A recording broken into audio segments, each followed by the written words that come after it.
और अब आप देख रहे हैं हमारा खास प्रोग्राम चक्रव्यूह और आपके साथ मैं हूं गीतू चौहान। ये कार्यक्रम समाज के उन स्याह पहलुओं पर रोशनी डालने का एक प्रयास है जिन्हें अक्सर अनदेखा कर दिया जाता है। जब बाहुबल, दबंगई और गुंडागर्दी आम लोगों की जिंदगी को प्रभावित करने लगते हैं, आम लोगों का जीना मुहाल हो जाता है। और हमारा ये प्रोग्राम उन आवाजों को सामने लाने के लिए समर्पित है जो डर, दबाव और बेबसी के चलते अक्सर दब कर रह जाती हैं।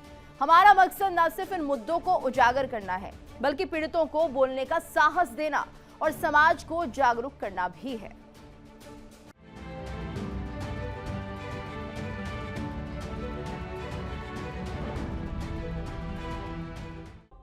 नोएडा और ग्रेटर नोएडा की हाई राइज सोसाइटीज में लिफ्ट हादसे अब लाइफलाइन के बजाय डर का सफर बन गए हैं। लिफ्ट टूटने, फ्री फॉल, अचानक रुकने या उसमें फंसने की घटनाएं लगातार बढ़ रही हैं, जो प्रशासन की सुस्ती और बिल्डर्स की लापरवाही को उजागर करती है। देखिए रिपोर्ट।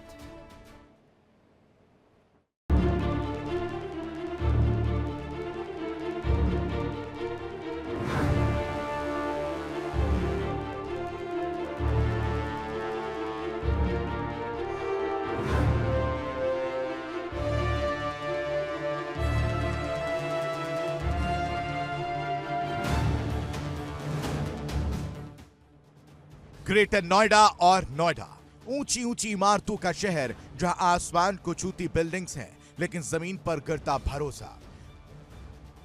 जिस लिफ्ट को लाइफलाइन कहा जाता है, वही अब लोगों के लिए डर का दरवाजा बन चुकी है।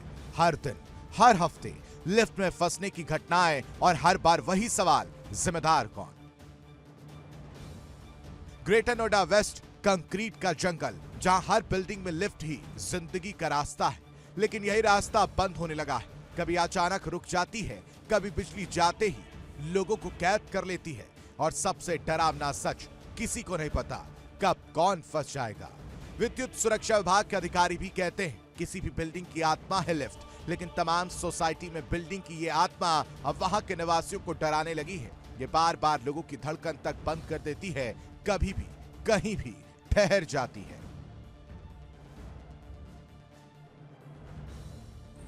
उत्तर प्रदेश सरकार जो है पूरे उत्तर प्रदेश के multi storey buildings, hospitals, hotels और जहाँ पर भी लिफ्ट लगा हुआ है, तो जनता की भलाई के लिए, उनकी सुरक्षा के लिए Uttar Pradesh lift escalator act 2024 लाई और उसको लागू भी किया। इस संदर्भ में विद्युत शिक्षा निदेशालय के द्वारा जिलाधिकारी महोदया गौतम बुद्ध नगर के अध्यक्षता में मेरे द्वारा सारी सोसाइटियों में टाइम टू टाइम मीटिंग की गई, उनको एक्ट के बारे में जानकारी दी गई और बताया गया कि कोई भी लिफ्ट लगाने के पहले OEM original equipment manufacturer commissioning report देगा, निदेशालय को, जिलाधिकारी महोदय को भी देगा। उसके बाद लिफ्ट लगने के बाद हैंड ओवर सर्टिफिकेट, फिर रजिस्ट्रेशन कराएगा।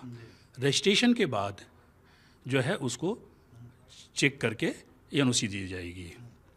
इस संदर्भ में मेरे द्वारा, मैं सहायक निदेशक विद्युत सुरक्षा उत्तर प्रदेश शासन गौतम बुद्ध नगर जोन, मेरे द्वारा लगभग सभी सोसाइटियों, मॉल्स, हॉस्पिटल्स, होटल्स को सामूहिक मीटिंग रख करके एक्ट के बारे में पूरी जानकारी दी गई।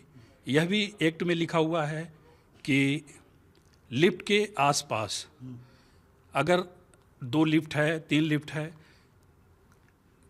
कम से कम 1 लिफ्ट ऑपरेटर की नियुक्ति होनी चाहिए। वह कोई भी मिसहैपनिंग हो या कुछ बात हो तो वो उसकी सुरक्षा कर सके, और वो ट्रेंड भी होना चाहिए। जैसा कि कई लिफ्टों में समस्या आई है कि लोग आधे घंटे उसके अंदर बंद पड़े हुए हैं, कहीं कुछ है, तो क्या लिफ्ट में ऐसी कुछ हेल्पलाइन नंबर्स या ऐसे नंबर्स भी होना चाहिए कि अगर कोई मुसीबत में फंस जाता है तो कम से कम वो कॉल करके और मदद, हेल्प मांग सके? इसलिए लिफ्ट के अंदर जो है अलार्म लगाया जाता है, CCTV कैमरे होते हैं और ARD होता है। जनरली 90% जो है मैकेनिकल दिक्कत की वजह से कुछ होता है। इलेक्ट्रिकल अगर उसमें ARD ऑटोमेटिक रेस्क्यू डिवाइस होती है, एक इक्विपमेंट, अगर लाइट जाती है या कोई प्रॉब्लम आती है तो नियरेस्ट फ्लोर पर ओपन हो जाना चाहिए। अच्छा, मतलब उसका नेक्स्ट फ्लोर होगा, वहाँ पे वो जाकर के ओपन हो जाएगी और रुक जाएगी। सर, लेकिन इधर देखा जा रहा है जो एक्ट तो बन गया, लेकिन तमाम सोसाइटीज़ में जो घटनाओं के होने की जो पुनरावृत्ति थी वो लगातार धीरे धीरे बढ़ी है संख्या, लेकिन कहीं पे वो चीज़ें कंट्रोल नहीं हो पा रही हैं और लोगों को ये भी नहीं पता है कि अगर लिफ्ट में कोई प्रॉब्लम आ रही है या बिल्डर नहीं मान रहा है, AO नहीं मान रहा है, तो हम उसकी शिकायत कहाँ करें? उसकी शिकायत जिलाधिकारी महोदय को की जाएगी और हमारे भी कार्यालय में की जाती है। लिफ्ट एक्ट और एक्सीलेटर जो भी लिफ्ट एक्सीलेटर एक्ट आया है 2024, उसमें टोटल जिलाधिकारी महोदय की ही अध्यक्षता में, उनके ही मार्गदर्शन में मेरे द्वारा कार्य किया जाता है। और अभी तक गौतम बुद्ध नगर जोन, गौतम बुद्ध नगर जिले में, जो कि आप जानते हैं कि सबसे ज़्यादा पूरे उत्तर प्रदेश में लिफ्ट और मल्टी स्टोरी बिल्डिंग्स हैं, हॉस्पिटल्स हैं, तो वहाँ पर टॉप प्रायोरिटी पर मेरे द्वारा जा करके किया भी गया और बहुत अच्छी तरह से समाधान भी किया गया जिलाधिकारी महोदय द्वारा। और उत्तर प्रदेश सरकार इतना अच्छा एक्ट लाई है जिसका जो है लोगों को लाभ भी मिल रहा है, लेकिन जो प्रॉब्लम्स आ रही है उसका बेसिक कारण ये है कि सोसाइटी के जो अध्यक्ष होते हैं या सेक्रेटरी होते हैं, प्रॉपर मेंटेनेंस नहीं कराना। AMC जो OEM है, एक्ट में एक प्रावधान ये भी है कि OEM के द्वारा ही मेंटेनेंस कराया जाएगा। लोग इतने सालों के बाद भी सोसाइटी में ये नहीं समझ पाए कि अगर लिफ्ट मानक को ताक पर रखकर चलाई जा रही है तो उसकी शिकायत कहां की जाए। कौन बिल्डर या मेंटेनेंस कंपनी की इस लापरवाही पर नकेल कसेगा? कौन आश्वासन देगा कि अब लिफ्ट में बच्चे या महिलाएं या बुजुर्ग नहीं फंसेंगे? तो इसका उत्तर किसी के पास नहीं। लिफ्ट में लगातार हो रही घटनाओं के चलते लिफ्ट एक्ट बनाया गया, लेकिन वो नियम और कानून फाइलों से बाहर नहीं आ पा रहा है। OEM जो है उसी से AMC कराई जाएगी, इसके पीछे क्या रीजन रहा होगा? रीजन ये था कि इसके पहले कोई और अनथराइज व्यक्ति आकर के AMC कर लेता था। लिफ्ट को कोई लगा रहा है और मेंटेनेंस कोई कर रहा है। अब गवर्नमेंट का इसका लाने का मेन उद्देश्य था कि पब्लिक, देखिए लिफ्ट जो होती है किसी भी बिल्डिंग की आत्मा होती है। Lift is the soul of the any building, society, hospital. तो इसको अच्छी तरह से ऑपरेशन के लिए उत्तर प्रदेश सरकार ने बहुत अच्छा एक्ट लाई है, उस पर हम लोग बहुत अच्छी तरह से कार्य भी कर रहे हैं। जो बेसिक रीजन आ रहा है सोसाइटी के अध्यक्ष और सेक्रेटरी के द्वारा प्रॉपर मेंटेनेंस न कराए जाने के कारण। तो इनके विरुद्ध क्या विभाग कोई कार्रवाई करेगा? अगर जैसे मान लीजिए कोई प्रॉपर मेंटेनेंस नहीं करा रहा, शिकायतें बढ़ रही हैं और पब्लिक या निवासी वहाँ का कोई कंप्लेंट करता है, तो क्या इस पर कार्रवाई हो सकती है और क्या कार्रवाई हो सकती है? इस पर अगर कोई घटना घटती है तो जिलाधिकारी महोदय एक समिति की गठन करेंगी, जिसमें एक मजिस्ट्रेट होंगे और मेरे विभाग से एक अधिकारी होगा, उसकी जांच करेगा। जांच के बाद जो भी कमियां, जो दोषी होगा तो उसके खिलाफ कार्रवाई जिलाधिकारी महोदय द्वारा की जाएगी। नहीं सर, तो क्या कार्रवाई हो सकती है? कोई पेनल्टी लगती है, जेल हो सकती है, या क्या क्या कार्रवाई का प्रावधान क्या क्या है? उसमें पूरा डिटेल नहीं दिया गया है, ये जिलाधिकारी महोदय के उस पर डिपेंड करता है। विवेकाधिकार पे है कि वो क्या निर्धारित करती हैं।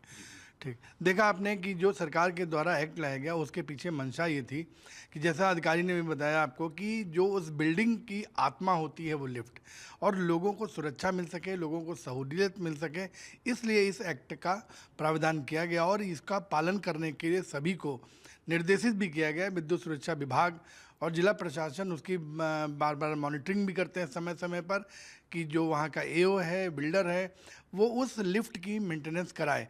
लेकिन बार बार ये देखने में आता है कि जो मेंटेनेंस है उसमें इनके द्वारा लापरवाही की जा रही है, जिसके चलते घटनाओं की बार बार पुनरावृत्ति हो रही है।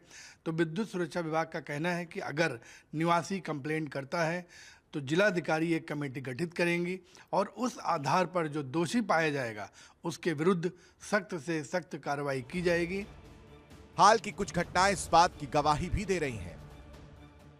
मार्च 2026 में हिमालय प्राइड सोसाइटी, जहां एक लिफ्ट ने 20 से 25 मिनट तक बच्चों और महिलाओं को कैद कर लिया।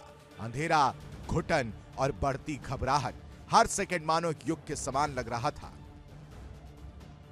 उस समय क्या घटना हुई थी, फिर कैसे उन चीज़ों में अब क्या सुधार किया गया या क्या क्या उसके लिए किया गया? जी, मेरा नाम आशीष गोयल है, मैं यूए का मेंबर हूँ हिमालय प्राइड में। ये हिमालय प्राइड में जो घटनाएं हुई थी वो मार्च से पहले की थी, जब तक हमने हैंडओवर नहीं लिया था। ये बिल्डर के हाथ में सोसाइटी थी। बिल्डर ने नवंबर से जो इसका एएमसी कॉन्ट्रैक्ट था वो कैंसिल कर दिया था। उसने पैसे देने बंद कर दिए, जिसकी वजह से फ्यूजीटेक ने सारा काम रोक दिया था। काम रोकने के बाद में हम अथॉरिटी गए, हमने डीएम को सिफारिश करी, हम लॉ एंड ऑर्डर पे गए, सबके पास गए, हमने कंप्लेंट करी, बट उससे कोई सोल्यूशन नहीं निकला। उसके बाद हमने सीईओ से बोला कि हमें ये प्रॉब्लम है। अथॉरिटी से हमने एक लेटर निकलवाया, जिसको बिल्डर हैंडओवर के लिए लेटर मिला हमें, जिसके बेस पे हमने 3 अप्रैल को हैंडओवर ले लिया। उसके बाद हमने लिफ्ट की जितनी भी समस्याएं थी वो सारी सुधार करी। हमने फ्यूजीटेक के साथ कांटेक्ट किया, फ्यूजीटेक के साथ कांटेक्ट करके हमने सारा कुछ इसको सुचारू रूप से कराया। और लिफ्ट का जो बंदा है वो 24/7 अवेलेबल रहता है यहाँ पे, कोई भी समस्या होती है। जो पुरानी समस्याएं थी वो इसलिए थी क्योंकि बिल्डर ने ना तो मेंटेनेंस किया था, ना मेंटेनेंस दिया था उसको फ्यूजीटेक को, और जो कॉन्ट्रैक्ट था वो उसको पैसा नहीं दिया था, इस वजह से उन्होंने काम करना बंद कर दिया। ऑलमोस्ट 2 महीने से कोई लिफ्ट ना सर्विस हो रही थी, ना सर्विस चल रही थी। इवन सारी हर टावर में 1 से 2 लिफ्ट काम कर रही थी, जिसमें भी लोग फंस रहे थे।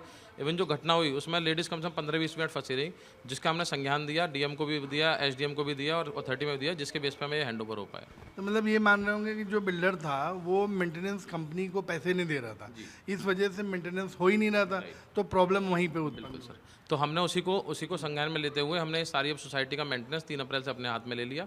एओ अब उसको मेंटेन कर रही है, उस लिफ्ट का और बाकी सोसाइटी का जो मेंटेनेंस है उसको सुचारू रूप से चला रही है 3 अप्रैल के बाद। जैसे विद्युत सुरक्षण जो विभाग है उनके लोगों ने बताया कि जो लिफ्ट होती है, जैसे मान लीजिए 2 लिफ्ट यहाँ पे आपकी, तो एक लिफ्टमैन होना चाहिए, जिससे कि अगर कोई प्रॉब्लम हो तो वो नॉक करे तो कम से कम लिफ्टमैन उसकी मदद कर पाए, और यहाँ पे हेल्पलाइन नंबर्स होने चाहिए। तो क्या ऐसा है यहाँ पे? तो अभी हमने सारी लिफ्ट्स में हेल्पलाइन नंबर लगा दिए हैं। हमारे टेक्निकल मैनेजर का, सुपरवाइजर का और जो अपना लिफ्ट इंचार्ज है उन सबके नंबर लगे हुए हैं अंदर लिफ्ट्स में। इवन हमारे गार्ड्स को भी ट्रेनिंग है, गार्ड्स के पास भी वो नंबर अवेलेबल है। और यहाँ पे जैसे सायरन बजता है तो गार्ड तुरंत उसको बुलाएगा। लिफ्ट वाला बंदा 24/7 अवेलेबल रहता है अभी यहाँ पे। जी, तो एक और हमारे साथ रेजिडेंट हैं, उनसे भी बात करते हैं। तो सर, आपका क्या नाम है और मतलब अब क्या लिफ्ट की सुविधाएं बेहतर हुई हैं? मैं सुबेदार मेजर रिटायर यूएन रहा हूँ। मैं इस सोसाइटी के ए टावर के 19/14 का रहने वाला। ये लिफ्ट की प्रॉब्लम जो थी वो दशहरा के टाइम में हुआ था, जब छोटे छोटे बच्चे लिफ्ट के अंदर में 10 बच्चे फंस गए थे। फिर इसके बावजूद बी टावर के अंदर में एक जो महिला जो है, इसके अंदर में सबसे बड़ी समस्या हमारे लिफ्ट में है कि फैन नहीं है, और यदि कोई B2 से लेकर के 19 फ्लोर तक जाता है तो उसको सफोकेशन होता है। इसलिए उस टाइम में एक लेडीज को मतलब बेहोशी हालत में गिर गई। हमारी ये अध्यक्ष मैडम जो अपना सीमा भंडारी है, उनको आई और आकर के बचाने की कोशिश की और फिर बच गई, आईसीयू में गई, लेकिन फिलहाल ठीक है। ये सोसाइटी तो ये तो लिफ्ट की जो समस्या थी वो समस्या ही थी, इसके साथ साथ हमारी मेंटेनेंस की बहुत बड़ी समस्या थी, क्योंकि इनके हाउसकीपिंग नहीं रहते थे, गार्ड नहीं रहते थे, हड़ताल करते थे, बाहर जाकर रोड के ऊपर बैठ जाते थे, क्योंकि उनको सैलरी वो नहीं दे पा रहे थे, पेमेंट नहीं कर पाते थे, और उनके केवल बहाना था कुछ लोग जो है मेंटेनेंस नहीं देते थे, जिसकी वजह से बिल्डर को ये बहाना मिलता था कि मेंटेनेंस मिल नहीं रहा, जिसकी वजह से वो पेड नहीं कर पा रहा था, वो दे नहीं पा रहे थे। तो ये समस्या ही समस्या थी। हम लोगों का बड़ा बुरा कंडीशन था जो हमारे सोसाइटी के अंदर में ये देखने के लायक नहीं था, न कभी झाड़ू लगता था, न कुछ लगता था, बड़ी समस्या हो गई थी। लेकिन जब से थर्ड पार्टी अभी आई हुई है, इसके बाद से एओ के अंदर में, तब से पूरा सुचारू रूप से काम चल रहा है। थोड़ी परेशानियां हैं, वो धीरे धीरे किल हो जाएगा, क्योंकि उन्होंने जब बिल्डर यहाँ से 3 तारीख से हट गया, जब हमारा पूरा कॉमन एरिया मिल गया है एओ के अंदर में, तो कोई समझाने वाला नहीं है कि ऐसे सिस्टम का क्या है, कैसे चल रहा है। अब इन्होंने थर्ड पार्टी से लेकर के एक्वायर करके अपना ये काम करवा रहे हैं, जिससे भी अच्छा से चल रहा है। यह सिर्फ एक घटना नहीं, यह उस सिस्टम की नाकामी है जो सिर्फ कागजों पर जिंदा है। अब चलते एम्स ग्रीन एवेन्यू सोसाइटी, जहां हालात इतने खराब हैं कि लोग लिफ्ट होने के बावजूद सीढ़ियों से 14 मंजिल तक जाने को मजबूर हैं। सोचिए, बुजुर्ग, महिलाएं, बच्चे, क्या ये उनकी जिंदगी आसान बनाने के लिए बनाई गई बिल्डिंग है या सजा देने के लिए? इस समय हम लोग Aims Green Society Greater Noida West में हैं, और देख सकते हैं अब हमारे साथ में तमाम रेजिडेंट खड़े हैं यहाँ पे, और इनकी समस्या ये है कि जो तमाम लिफ्ट हैं वो केवल देखने के लिए हैं, जो कि बंद है। अब जैसे इसमें देख सकते हैं आप, कहीं कोई लाइट नहीं है, कुछ नहीं, ये लिफ्ट चलती नहीं। इस पर आप जाले की स्थिति से देख सकते हैं कि कभी ये चली ही नहीं होगी, लगभग हमें लग रहा है। पन्नी अभी जाला देख के देखिए, आप समझ सकते हैं यहाँ पे। और जो रेजिडेंट हैं उनसे भी जानते हैं कि लिफ्ट कितनी लिफ्ट हैं, कितने टावर हैं और कितनी लिफ्टें ऐसी हैं जो कि बंद हैं और लोगों को जीने से ऊपर आने जाना पड़ता है। ये नाम और पद बताते हुए। मैं अशोक कुमार कौशिक, मैं जो रेजिडेंशियल वेलफेयर एसोसिएशन है उसका प्रेसिडेंट हूँ और यहाँ पे जो सीनियर सिटीजन है उसका भी प्रेसिडेंट हूँ। इस AIIMS green Avenue society sector 4, इस सोसाइटी में करीब 20 लिफ्टों का प्रावधान है, पर पूरी सोसाइटी में केवल 6 लिफ्ट ही अभी जो है चलती हैं और वो भी क्या है कभी चल गई और अक्सर वो भी बंद रहती हैं। तो इसमें जो सबसे बड़ी समस्या आती है, जो भी हमारे बुजुर्ग हैं, बच्चे हैं, महिलाएं हैं, स्कूल का टाइम है, ऑफिस का टाइम है, उस समय अगर 18 मंजिल क्या तो चढ़ना पड़ता है या उतरना पड़ता है, तो एक बहुत ही बड़ा एक टास्क होता है और बहुत सारे बच्चे इन्हीं लिफ्टों के चक्कर में स्कूल नहीं जा पाते। बहुत सारे बुज़ुर्ग हैं वो अपना दैनिक जो भी कहीं से सामान लाना है वो लेके नहीं आ पाते, या जो सप्लाई करने वाले वेंडर्स हैं वो भी कहते हैं जब उस सोसाइटी में नहीं जाएंगे जी वहाँ तो लिफ्ट में 2-2 घंटा हमको लग जाता है। तो एक बड़ी समस्या है, क्योंकि लिफ्ट जो है वो आज की डेट में मल्टी स्टोरी के लिए बहुत ही आवश्यक है, उसके बिना जीवन जो है वो रुक जाता है। और इसके लिए हम लोग बहुत ही संघर्षरत हैं, पर जो है प्रशासन की तरफ से कोई हमको ज़्यादा सहयोग अभी तक मिला नहीं है। हम चाहते हैं प्रशासन इसमें जागे और इसमें कार्य करे। जैसे कि जो आपकी सोसाइटी है इसमें कितने टावर हैं और हर टावर में कितने मंजिला है? यहाँ पे जो है 10 टावर हैं और 19 मंजिल की है, तो और हर टावर में 2 लिफ्ट का प्रावधान है, पर किसी भी टावर में 2 क्या 1 भी लिफ्ट चलने की पोजीशन में नहीं है। ऐसे कितने टावर हैं जिसमें एक भी लिफ्ट चल नहीं रही है? हाँ, जी टावर में एक लिफ्ट चल रही है और आज वो भी लिफ्ट बंद है। तो लोग फिर कैसे ऊपर नीचे जाएंगे? सीढ़ियों से पैदल जा रहे हैं और जो सीनियर सिटीजन है वो असमर्थ है जाने के लिए। बच्चे हैं, सामान के अगर कोई व्यक्ति है तो वो जाने में असमर्थ है, वो अपनी फ्लोर पे ही रुका हुआ है। ये लिफ्ट कब खराब हो गई और इसके लिए मेंटेनेंस से कोई कंप्लेंट किया आप लोगों ने? मेंटेनेंस पे कंप्लेंट होती है, कोई उनकी तरफ से प्रॉपर रेस्पॉन्स नहीं होता है। वो टेम्परेरी फेस पे लिफ्ट चालू कर देते हैं, वो घंटे 2 घंटे 4 घंटे दिन 2 दिन चलती है, उसके बाद फिर कोई ना कोई प्रॉब्लम रहती है। तो अभी मतलब कि 2 लिफ्टें आप बता रहे हैं कि आज खराब हुई हैं? आज तो लिफ्ट ज़्यादा बताइए। जी टावर में एक लिफ्ट काम कर रही थी, वो भी आज खराब है। मतलब जी टावर में आज कोई भी लिफ्ट काम नहीं कर रही है। क्या नाम सर? टावर में भी 2 लिफ्ट हैं, एक लिफ्ट काम कर रही है एच टावर में। अच्छा, उसमें भी केवल एक लिफ्ट काम कर रही है। जीएच का कॉरिडोर एक ही है, तो 2 लिफ्ट उधर हैं, 2 लिफ्ट इधर हैं, लेकिन एक ही चल रही है। मतलब जी और एच के लिए एक लिफ्ट, 4 लिफ्टों में से एक लिफ्ट चल रही है बस। अच्छा, तो टोटल कितनी मतलब लोग रह रहे होंगे? मतलब अगर जी और एच की हम बात करें तो यानी कितने लोग एक ही लिफ्ट से ऊपर नीचे कर रहे हैं आज? हमारे हिसाब से पर डे 250-200 आदमी तो करते ही हैं पर डे। तो 200-250 लोग मतलब उसी एक लिफ्ट से चल रहे हैं। बच्चे भी आना जाना स्कूल। ए ब्लॉक की 2 लिफ्ट में एक लिफ्ट बंद हो गई है। हाँ। और अभी कुछ किया नहीं गया उसका। और बी ब्लॉक में भी यही हाल है, 2 में से केवल एक लिफ्ट चल रही है। वो भी बंद हो गई है। वो भी एक तो बंद हो गई, 3-4 दिन से वो लगातार बंदी चल रही, कोई उस पर एक्शन नहीं लिया गया। तो आप लोगों ने मतलब कि जो है किसी से शिकायत किससे की आपने? मेंटेनेंस से? मेंटेनेंस में करते हैं, वो थोड़ा दिन ठीक करते हैं, फिर वो बेकार हो जाती, फिर रुक जाती है। कोई एएमसी लगता नहीं दे रखा है, मेंटेनेंस कॉन्ट्रैक्ट कोई नहीं दिया है, तो इसलिए वो बीमार ही रहती है हमेशा। मेंटेन किया तो क्या करोगे? नहीं, तो आप लोगों ने पूछा नहीं कि किसी को मेंटेनेंस दिया गया है कि नहीं दिया गया है? पिछले हफ्ते में क्या है कि मैक्सिमम टावर की लिफ्ट जो है डाउन थी, पूरा सोसाइटी जो है एकदम हैंडीकैप्ड हो गया था। इसके संबंध में हमें जिलाधिकारी महोदय से भी मिले, जिलाधिकारी महोदय ने भी कुछ निर्देश दिए हैं, पर अभी तक जो है वो केवल खाना पूर्ति तक ही है, अभी तक हमारे पास उसका कोई जो है ना वो नहीं आया। और इसी के साथ हमारी इस खास पेशकश में इतना ही। रुकेंगे एक छोटे से ब्रेक के लिए, लेकिन इंडिया डेली अब आपके स्मार्ट टीवी पर भी मौजूद है। देखिए इंडिया डेली 24/7 अब आपके स्मार्ट टीवी पर। इंडिया डेली मौजूद है सभी डिजिटल प्लेटफॉर्म पर लाइव और लगातार।